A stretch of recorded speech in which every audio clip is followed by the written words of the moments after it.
Good morning. This is Melissa from the Craigsville Public Library, and this week we are celebrating Dr. Seuss's birthday.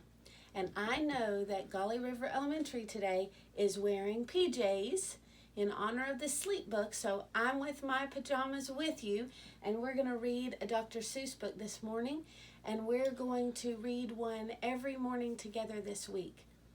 Some people may have the question, why do we have a Dr. Seuss week? Out of all of the different things, why do we celebrate Dr. Seuss's birthday for a whole entire week at the beginning of March? Well, I think it's because Dr. Seuss encouraged so many people to read. He started writing books. He was one of the first ones to write books that young, early readers could read. And can read the entire thing and build confidence and enthusiasm for reading and learning. He also has a creativity that I don't think is matched anywhere. The characters that he draws, the words that he uses to rhyme, his made-up words, there's no one like him. He's original. So when we celebrate Dr. Seuss, what we're really doing is we're celebrating reading, we're celebrating creativity, and we're celebrating curiosity this week. So this week, I want you to learn something new, pull out the Dr. Seuss books, maybe ones you haven't heard very much about. I'm trying to pick ones that you probably haven't seen. Hunches and Bunches is the first one that I want for us. And this is one I had never read. And I pulled it off of the shelf in the library and I thought, this is great. Now, the first word I want to show you, though, before we start, is hunches. Having a hunch means I've got a little bit of an idea or I want to do something. It's having a hunch about something. So, an idea. So when we go into this book, I want you to think about that because this little boy is trying to decide what to do and all of these hunches are coming at him. So these guys are the hunches and they represent his ideas that he's having. Now, Dr. Seuss wrote this book, we can find that out on the copyright page, in 1982. Okay, all right, are you ready? Do you ever sit and fidget when you don't know what to do?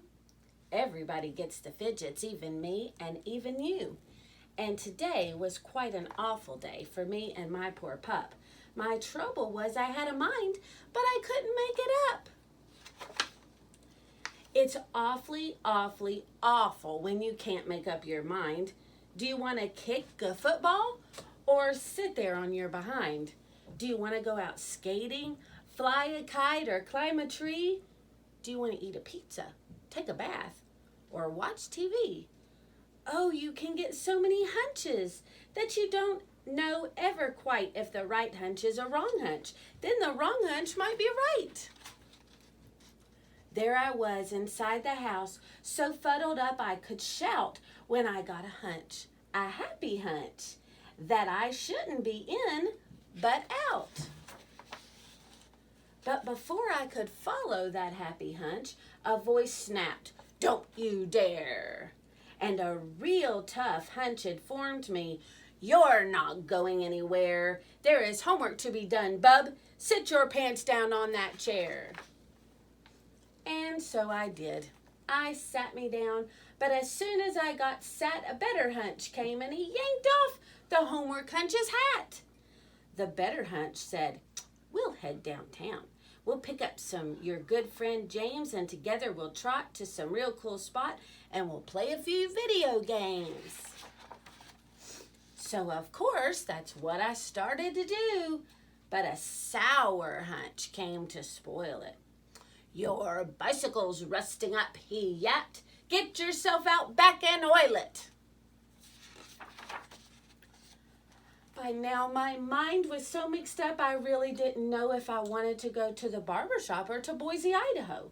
Then a very odd hunch upset me when he asked me loud and clear, "Do you think it might be helpful if you went to the bathroom, dear?" Before I could even answer him, a new voice interrupted. That mind of yours, I heard him say, is frightfully gufflupted. Your mind is murky mushy. Will you make it up or won't you? If you won't, you are a won'ter. Do you understand or don't you? If you don't, you are a don'ter. You're a canter if you can't. I would really like to help you, but you're hopeless, so I shan't. Then, ooh, look at that one. A spookish hunch suggested, I go 4 ways all at once. But I didn't fall for that one. I am not that dumb a dunce. I knew where I would end up if I tried a thing like that.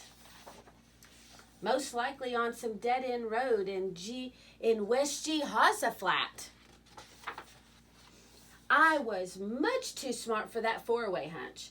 But the next thing that I knew, I was following a nowhere hunch. A real dumb thing to do. Everybody sometimes does it, even me and even you. I followed him in circles till we wore the rug right through. And then I heard an up-hunch laugh. You're a stupid schlup. The way to go is not around, the way to go is up. That seemed to make a lot of sense. I even took my chair. I just knew I'd make my mind up if I had some high, fresh air. But the up hunch I had followed was a phony and a fake. Way up top, I met a down hunch, and he sighed, Oh, for goodness sake. You should never trust an up hunch. You have made a big mistake. Then things got really out of hand. Wild hunches and big bunches were scrapping all around me, throwing crunchy, hunchy punches. And some super hunch was yelling, Make your mind up, get it done. Only you can make your mind up. You're the one and only one. Look at that super hunch. Oh my goodness. One of me could never do it. And quite suddenly I knew to get a job like that done would take more of me. Like 2. And maybe even more of me. Like 3 of me or 4 of me. It took an awful lot of me. It took a lot of yelling. It took a lot of shoving and hot bargaining and selling. We all talked the hunches over, up and down and through and through. We argued and we bargued. We decided what to do. And I finally followed a munch hunch. The best hunch of the bunch. I followed him into the kitchen and had 6 hot dogs for lunch. The end. I hope you enjoyed that one. And today, my challenge to you is to come up with your own Dr. Seuss character. Look at all of the clever things he does. Sometimes he does different numbers of fingers. How many fingers is yours going to have?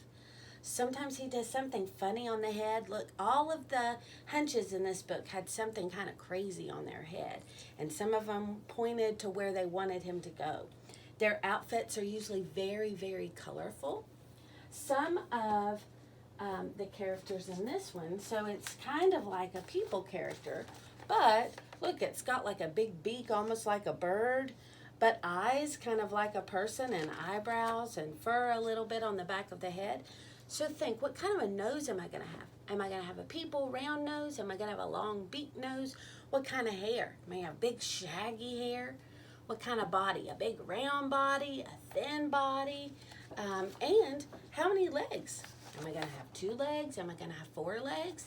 Be creative. You can come up with anything. You all have such wonderful brains and wonderful minds and wonderful ideas. And that's one thing that Dr. Seuss teaches us, that we can come up with anything.